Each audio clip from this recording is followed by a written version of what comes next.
my dear friends in the audience. It seems as if you have been very brave enough to come all the way. Would like to know where the other people have gone. It seems as if there is some sort of soccer match going on in the town, and they must have been there. Or the labor gathering in the morning must have attracted that much of a crowd. But in any case, I'm extremely grateful to all of you who've been here, especially the Honorable Sister. She's an exception here, and we would like to welcome you here. Thank you very much. I'm extremely grateful to UK Islamic Mission for providing me this opportunity to discuss and debate a very important aspect of our national life, because we have become useful, and used to listening to so much of bad talk about Pakistan. So the reason we have gathered here is because Pakistan as a country is too important to be ignored. One may love Pakistan or one may hate Pakistan, but one cannot ignore Pakistan. That's why the debate over its future always remain very important and profound. The scheme of thing that we will be going through is, first of all, I'll be putting forward a very bold question to all of you. While I was devising it, I was thinking many times whether should I put this question or not, that is Pakistan a failed or a failing state? And I want to let you know that I'm here not to not to lecture you. I'm here for a talk. I want to learn as much as you want to learn. So it's going to be a cross debate, and I would love to hear your views on it. So we'll start with the question, is Pakistan a failed state? And then we'll take on what are the challenges that define Pakistan's future, and followed by conclusion, and then the house would be open for question and answers. So is Pakistan a failing or failed state? Before I go into my arguments, can I just know what's the division in the house on this question? How many think that Pakistan is a failed state? Be bold enough to raise your hands if you think Pakistan is a failed state, or at least it's a failing state. Good, good. That's first of all. Do you got a reason, a particular reason for that? Yes, brother. I think Pakistan is potentially very, very important for the Muslim world. But there are people who don't want to see the Muslim world progress and be promoted. And it is their wish, and I think their maximum effort to make sure that Pakistan ends up being a failed state. So they're working very hard. Right. And I would say it is at the moment in a failing state. Failing state. It depends on what we do now. Can I hear the youngster at the back, why he feels that Pakistan is a failing state? I mean, it's a lot, parents, bombings taking place, and the financial, instability. I think, like brother said, there's a lot of outsiders who try to, cause division, like Shia, Sunni aspect.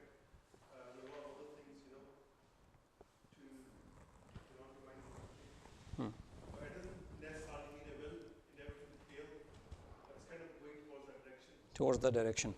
Right, and our endeavor is to stop that progress towards that direction, and that's why we are all here. That's fine. You all would be knowing that what my answer would be, because at the end of the day, that's the reason why I'm here. But my answers, my answer would be based on some logical evidence. And that's what I want to share with you. I don't share the doom and gloom that's been portrayed by the political commentators. I'm not at all, and let me know, I'm not at all apologetic in dispelling these prophecies. I, being a doctor, I know that Pakistan is in a feverish state. whenever there is an infection that happens into the body, that goes into the body, the normal body response is to fight that infection, and that causes the symptom, the feverish symptom. So I believe Pakistan is in a feverish state and not in a failed state. This shows the vitality of the system, that the system is fighting against this infection that's been inoculated into the body.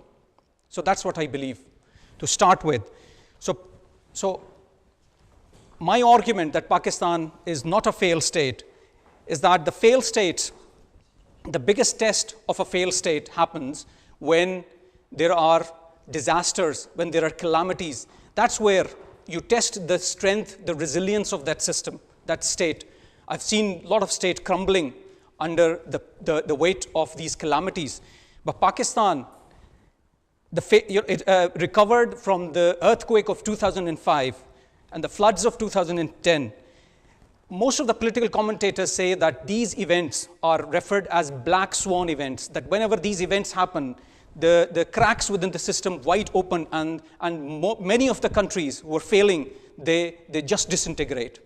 So Pakistan had these black swan events in 2005 and 2010. No doubt that Pakistan did receive international assistance, but because of the wide scale of the disaster, but its own civilian and military helped in emergency and relief rehabilitation efforts.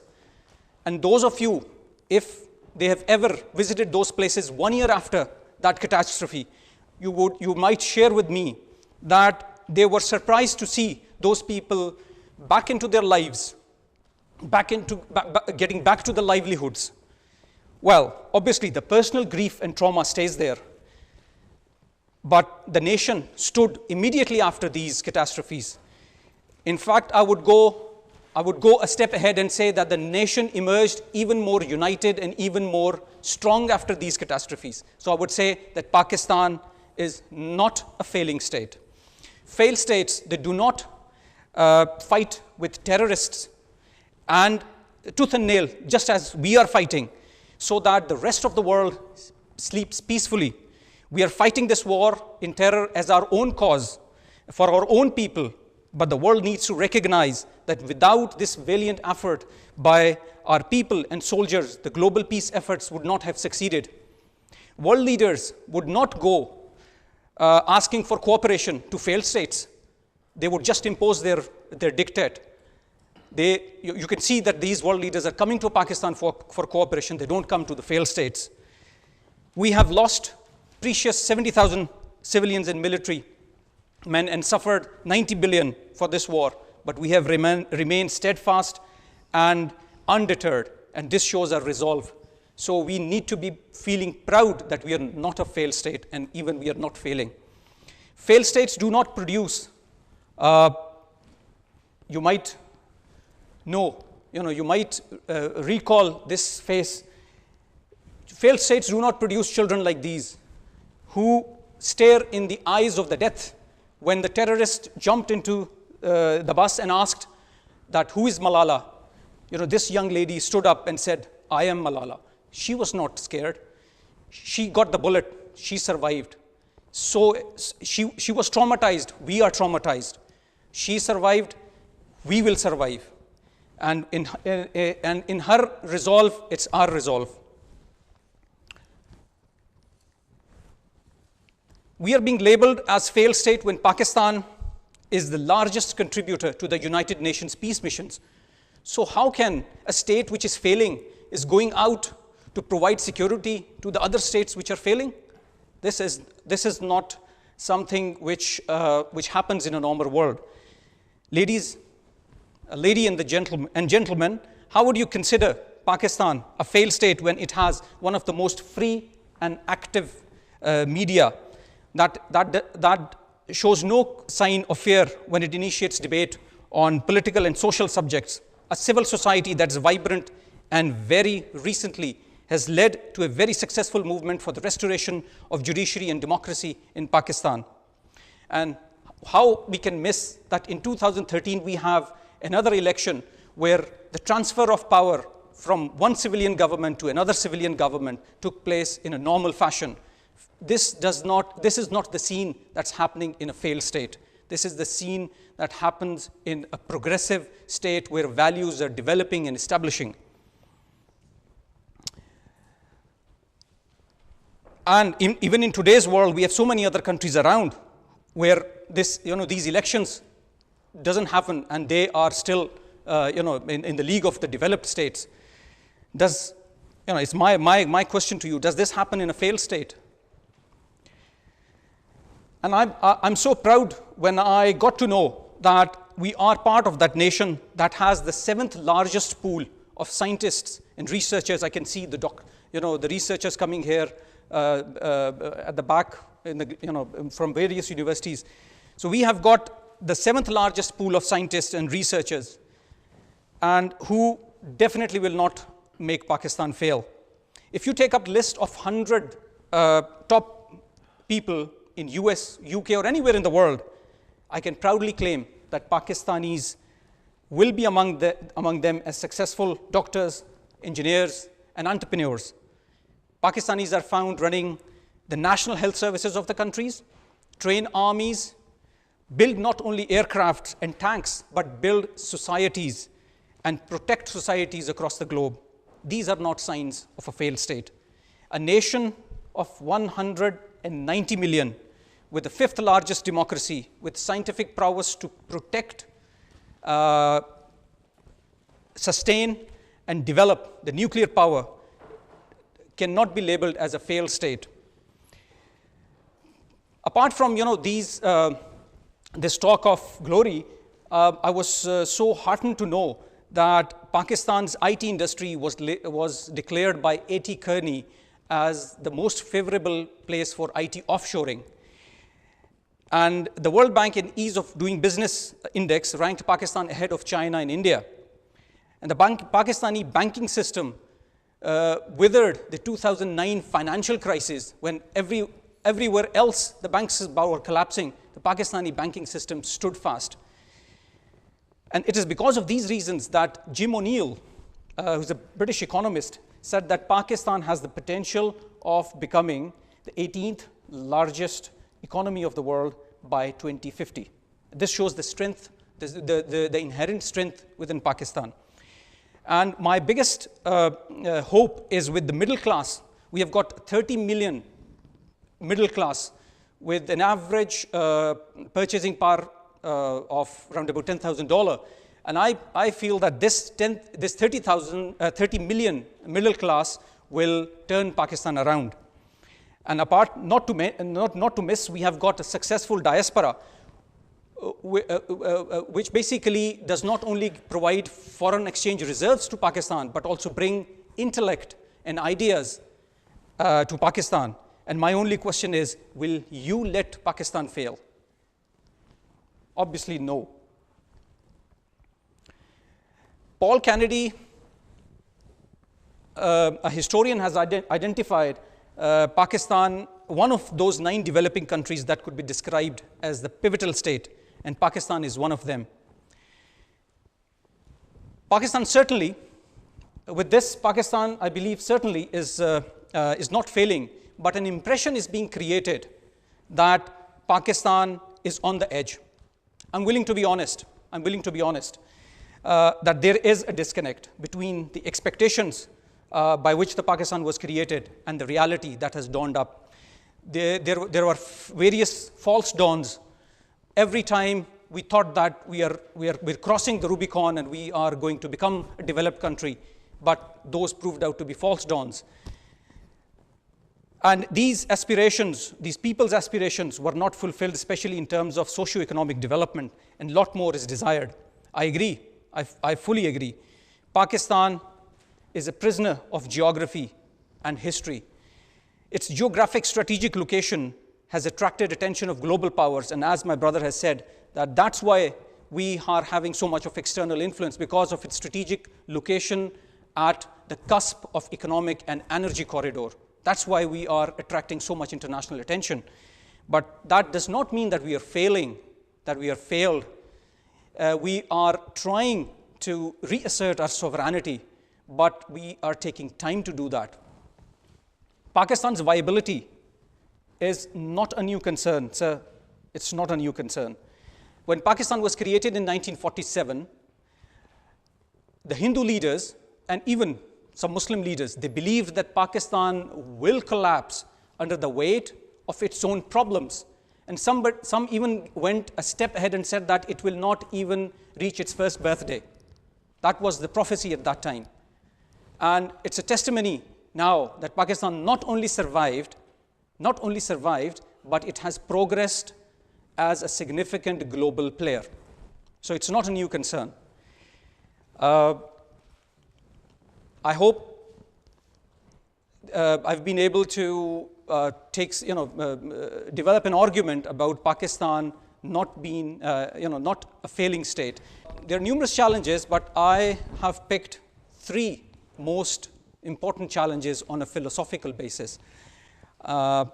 First and the foremost is the challenge of defining the role of Islam in state.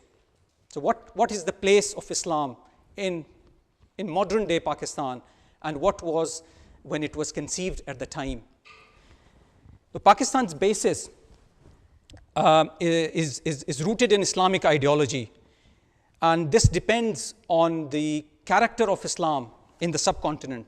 Muhammad bin Qasim, who is believed to be the harbinger of Islam in subcontinent, although he came on the head of an army, but his later success in Sindh was due to his clemency and tolerant attitude. He treated his subjects, both Hindu and Muslims, equally, and it was because of this reason that he was able to help propagate and promote Islam in the region.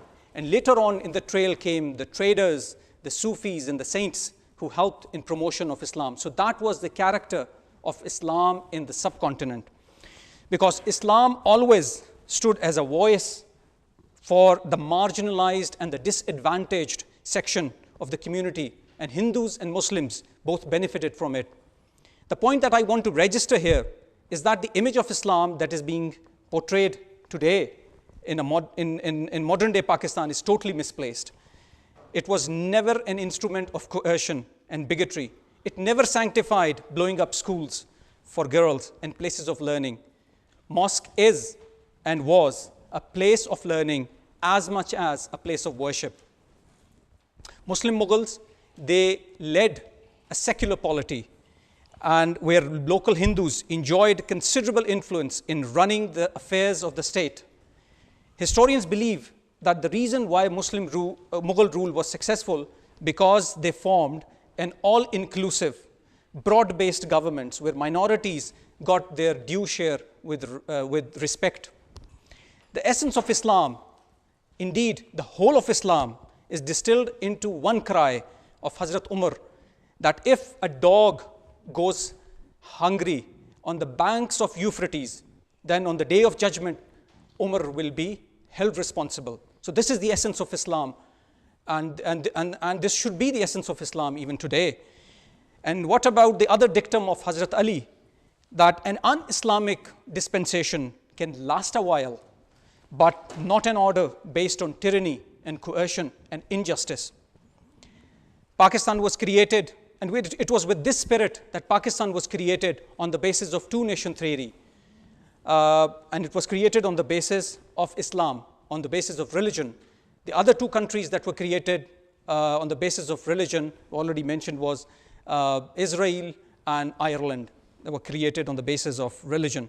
The Pakistan's founding fathers, Muhammad Ali Jinnah, Sir Iqbal, Sir Sayyid Ahmad Khan, they were all highly educated and liberal people who were fully committed to making Pakistan a democratic Muslim state, a state where pen will rule over bayonets, a state where ballot will rule over bullet, a state where logic would prevail over coercion, where life, property, and honor of every citizen would be protected irrespective of their caste, creed, or sectarian basis. So this was the idea, the vision of its founding fathers. However, however, we digressed from that path because of, I believe, there are several other factors, but I would condense them to three main factors which led to the rise of militancy and disfigured the image of Islam in Pakistan. First, there were regional wars, which includes the war in Afghanistan, and also there was war going on in Iran-Iraq war. So that led to the accumulation of a lot of people in the region that were taking up arms and militancy. The second reason, I believe, later came in when the American reaction reaction to the post 9/11, and they started invading Muslim lands. That created anger in Muslim society. And Pakistan, being always in the forefront of Muslim causes, took up war. They took the American war as war against Islam. And that led to the division within the societies. And thirdly, I believe the reason is that our successive governments, they have not been able to include the younger population of our society into the social fold by not paying attention to the socio-economic development. There was a survey that was carried out by the British Council, which surveyed the younger population, and when they asked the question that would you be preferred to be identified as Muslim first or Pakistani first, so 75% of younger population identified them as Muslims first. But on the same note, when they were asked that do you consider yourself to be a proud Pakistani, 79% said yes. So this shows that religious and national identities, they remain distinctly linked, but on the same time, they are separate. But this should not bring them to a collision course. This is the force. Islam should be used as a force to cement Pakistan, to bring people together. So I believe it is not Islam or religion that is the problem. It is how religion has been exploited by successive civilian and military rulers to achieve political objectives. Pakistan's number one issue is not religion. It is not the agenda of the Islamic parties. It is the vast and growing divide between haves and have-nots, those who have power in their hands and those who just have hope in their hand. Now, these two different groups are being hijacked by liberals and conservatives to use for their own ends. And these poor people are becoming the food and fodder for this senseless war.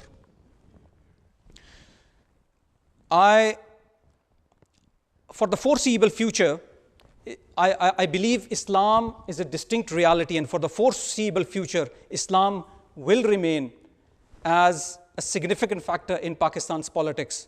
Therefore, there is a need to develop an intellectual dialogue and debate which should be initiated to identify the role of Islam in unifying and cementing Pakistan.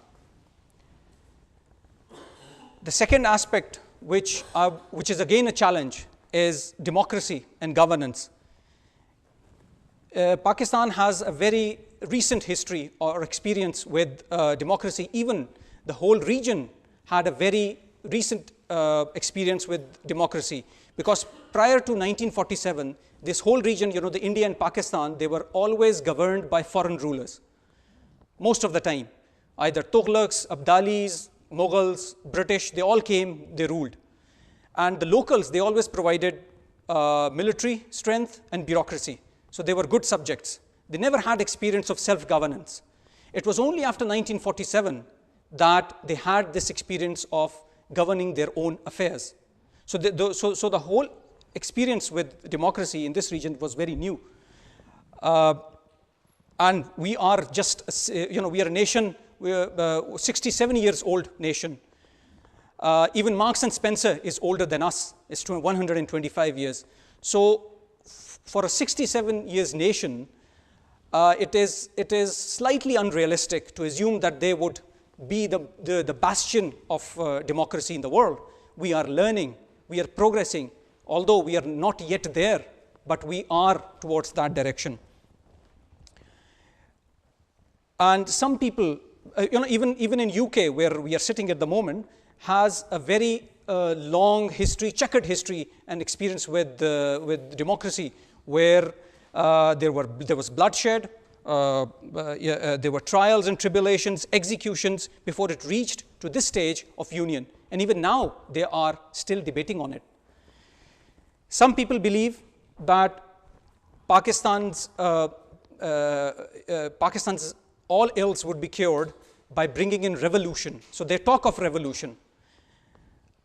It's easy to talk about revolution, honestly speaking, but it's difficult to control this process. Look at what has happened with the Arab Spring. There was much fanfare about the Arab Spring, but it not only fizzled out, but the consequences at the end of the day proved out to be fatal for the nations. Like, there are problems in Egypt, there are problems in Syria, there are even more graver problems in Libya. So talking about revolution is easier than controlling it. My sincere analysis is that we should be looking at evolution and not revolution. And this evolution, we should be rejoicing that now a previously democratically elected government was replaced by another civilian government, and that too with the power of vote and with the power of ballot. We have a functioning state system where there's independent judiciary, there is independent legislature, and we are reaping the benefits of those of that democracy. I agree that democracy is not a theoretical concept where it's about constitution, separation of powers. For an ordinary man, he's not concerned about democracy. For him, he needs an instrument where he is fed properly, where his children are educated properly, and he needs to have an access to health. So for him, every system that brings these things, he would welcome. And I believe that the democracy in Pakistan, although has not reached to that stage, but it is the only way where those fancy things which seems to be luxury in our part of the world could be only achieved through democracy. And those demographic dividends has started pouring in. A few of them I would like to highlight, that we as a sovereign nation, after democracy, we were able to sign the Iran-Pakistan gas pipeline. It was a sovereign decision.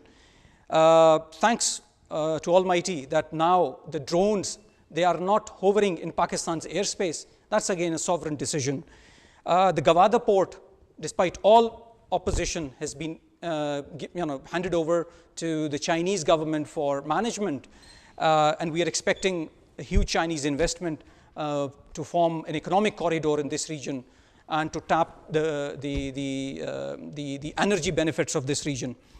There's been also, recently we had Gordon Brown going to Pakistan and announcing $1 billion for education. That's again an economic dividend.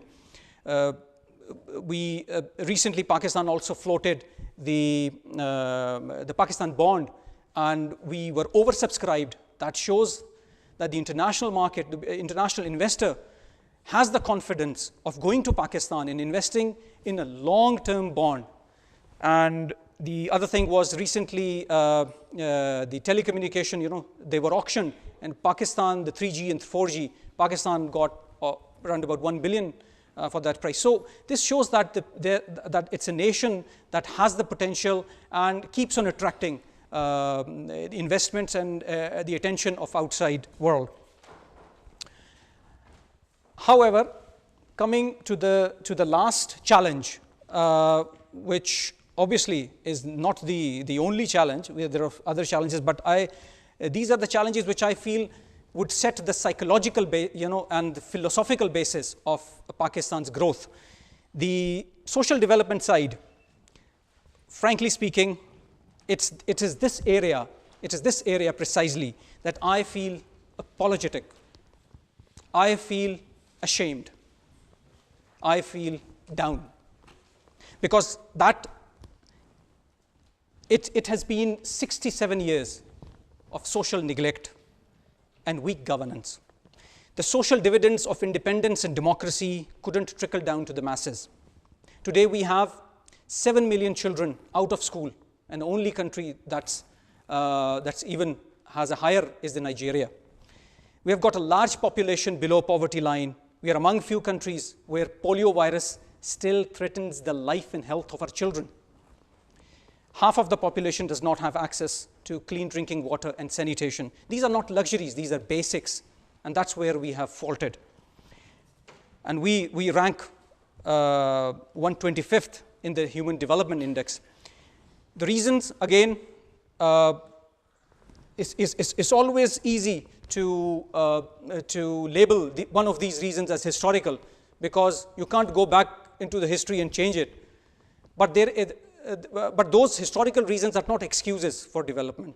But it is a reality that this region, which came up as Pakistan under the British Raj, was by design kept underdeveloped, because they thought that they can raise military from this region, and they can promote agriculture in this region to feed the rest of the British Raj. So there was only one university in 1947, only one university. On the other hand, India had 16 universities. So even British did discrimination at that time by keeping this part of Pakistan as underdeveloped for their own reasons. But I believe that's not an excuse. When we got it, we should have done it in our way rather than blaming the history. The second reason, I believe, we were lucky enough that Pakistan's creation was owed, we owe Pakistan's creation to educational awakening. Pakistan was created as a result of educational revolution, educational concept brought by Sir Syed Ahmad Khan. And we should have been the nation that should have carried that emblem forward and became a champion of world in education. But unfortunately, we lost that way. Although I can proudly say that we were the nation that was created just in 7 years. Just in 7 years, from 1940 when its concept was given to 1947, and a country that was created without firing a single bullet. The bloodshed that happened later was the result of partition, but the country was formed without firing a single bullet. That was due to education. But we lost that track. We completely, after independence, we were sucked into a military warfare, into a military race because of our security concerns with India. But now, having said that, now Pakistan is a country that is undergoing a population boom, and it will soon become one of the world's youngest population. Half of all Pakistanis are below the age of 25, and almost 75% are below the age of 30. That's a big number. And we are going to add 85 million people in next 20 years, mean another country would be brought into the same space. Now, this brings a lot of challenges. There are fears, and my worst fears, that a social meltdown, anarchy, and chaos would follow, as too many would chase too few. As only half of children, they are going to the primary education, and only quarter goes to the secondary, and just 5% to the higher education. This means that we are creating less educated people who would be having less opportunities and leading to a low growth poverty trap. So the only way you can break that poverty trap is by educating these people. However, my hope is, and my sincere hope is, that as one mouth, a mouth comes with two hands. So I believe that once you empower that individual, so this 85 million or 190 million will have two hands, and they will bring down the banners of poverty, illiteracy, and obscurantism from our society, inshallah. And that is our comparative advantage with China as well, because we'll be having a cheap labor, will be skilled and empowered to take on the international business competition. And now we have, as I've told, that there was only one university at the time when Pakistan was created, and now we have 143 universities. Although still we have long way to go, but the progress is there. We are late. We are quite late, but we are in that direction, inshallah. Finally, just to conclude, I know, as we have discussed, that Pakistan faces enormous challenges in the year ahead, but the people of Pakistan have shown a remarkable resilience in addressing some of these challenges. The reason why I feel proud and confident that people of Pakistan, because they have 5 unique attributes. The first and the foremost is their sense of Pakistaniyat. No matter which social strand they belong, from which part of the country they belong, they are always Pakistani. And they always rally around a cause for Pakistan. The second is their resilience and courage, which I've already touched upon. They are the most resilient nation in the world. We have lost 70,000, and if you ask someone in the street, they are willing to give 70,000 more, but they are not willing to budge. So this is the resilience. We are a giving nation. Every year, 3 to 4 billion comes from outside, from outer world as a charity, from Muslims as a charity. Not to talk about the charity that's given internally. So if we channel that charity for health and education, the salvation is right on the corner. Then there is this very interesting, which is the desire for education. If you go to a common Pakistani, whether rich or poor, rich has the resources and sending children to the best possible education. And if you ask poor, he will have the desire to send his children to best education, for best education, which means that now they have accepted the importance of education, which was not there before. Previously, they wanted to send even for low jobs, but now, if given the opportunity, they would send their children for the best possible education. And lastly is the vibrant civil society and media. So I believe neither Pakistan nor Pakistanis have failed. It's just a matter of ensuring good governance delivered through good managers. And that's why JFK once has said that we stand at the edge of new frontier. We may fail or we may succeed. And I believe education, and only education would determine whether we would fail or we would succeed. If we invest in education, then our future is bright. And if we can create a country in 7 years, I tell you, if we educate our people, we can turn around country in less than 7 years. And the second thing which I would request the House is that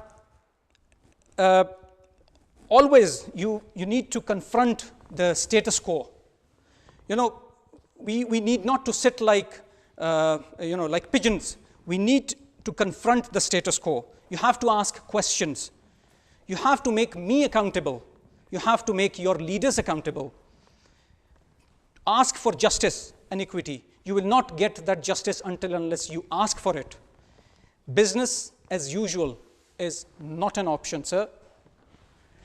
Pakistan was far weaker and unstable at the time of its creation. But we survived, and we survived well just because we had hope for the future. Now we need the same hope in order to make this country prosperous and make this country stronger. Because hope sees the invisible, hope feels the intangible, and hope achieves the impossible. Ladies and gentlemen, there was one slide that attracted my attention, और वो थी कि पाकिस्तान एक इश्क, पाकिस्तान एक जुनून. पाकिस्तान एक mystery है जिसको समझने के लिए आपको पाकिस्तान से इश्क करना पड़ेगा, और फिर आप देखेंगे कि आपके अंदर एक जुनून पैदा होगा, और वो जुनून पाकिस्तान की तकदीर बदलेगा इंशाअल्लाह. आखिर में आप लोग पाकिस्तान से बाहर यहाँ मौजूद हैं. हमें पाकिस्तान में एड की इतनी ज़रूरत नहीं है जितने अच्छे आइडियाज़, अच्छी सोच इसकी ज़रूरत है, वरना मुकामी वसाइल हमारे पास बहुत ज़्यादा हैं. और मैं इसके साथ अपनी इस प्रेजेंटेशन का इख्तिताम करूँगा कि मिल्लत के साथ राबता उस्तवार रख, मिल्लत के साथ राबता उस्तवार रख, पैवस्ता रह शजर से उम्मीद बहार रख. Thank you. I wonder if I've been good today. Didn't hurt nobody. So why am I afraid to pass away? Strange thought I had as I lay. I have faith there is somewhere, and I love Allah. Someday a spark that fire, I'm a star.